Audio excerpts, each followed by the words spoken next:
Querida comunidad One, la píldora espiritual para el día de hoy es acerca de la paz interior. La voy a desarrollar esta reflexión en dos entregas. En esta primera parte del día de hoy voy a hablar de una norma de oro para poder obtener la paz espiritual. Voy a hablar de la capacidad de la acusación de sí mismo.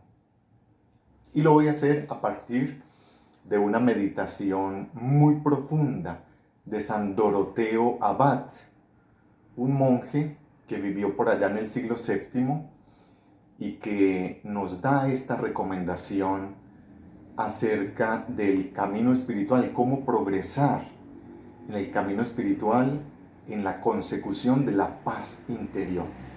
Él dice, si queremos tener paz interior, tenemos que recurrir a la norma de acusarnos a nosotros mismos. Por ejemplo, nos preguntamos, ¿por qué cuando nos dicen una palabra fea reaccionamos de diferentes maneras?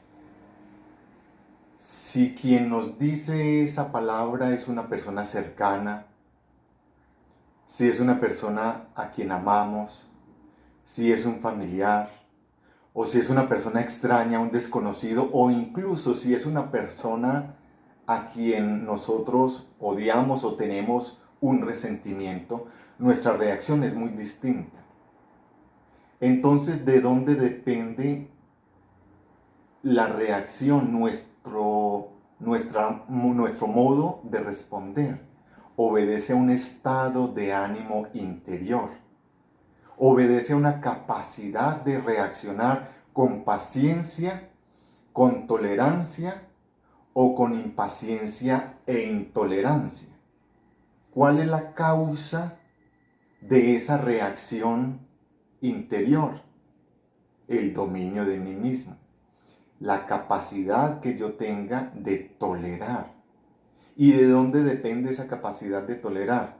De mi estado espiritual, de la oración, del autodominio o autocontrol, de la capacidad de no dejarme llevar por lo externo, no dejarme condicionar por las cosas externas. Decía otro pensador que la felicidad depende del modo como yo vea la realidad. Por supuesto que las circunstancias influyen, pero es el modo como yo asumo la realidad, como yo reacciono. Si a mí me sacan la piedra es porque yo tengo la piedra. Si yo no tengo una piedra, nadie me va a sacar lo que yo no tengo. Si yo en un momento reacciono de manera calmada, en paz, y en otro momento reacciono de manera brusca y violenta, entonces ¿de quién depende la reacción? ¿De la otra persona o de mí mismo? La capacidad de acusarme a mí mismo, de ser intolerante, de no tener dominio de mí mismo, de no tener suficiente paz interior. Cuando uno se aparta de esta norma de oro, de acusarse a sí mismo, San Agustín decía, el culpable y la verdad se encuentran en el interior de sí mismo.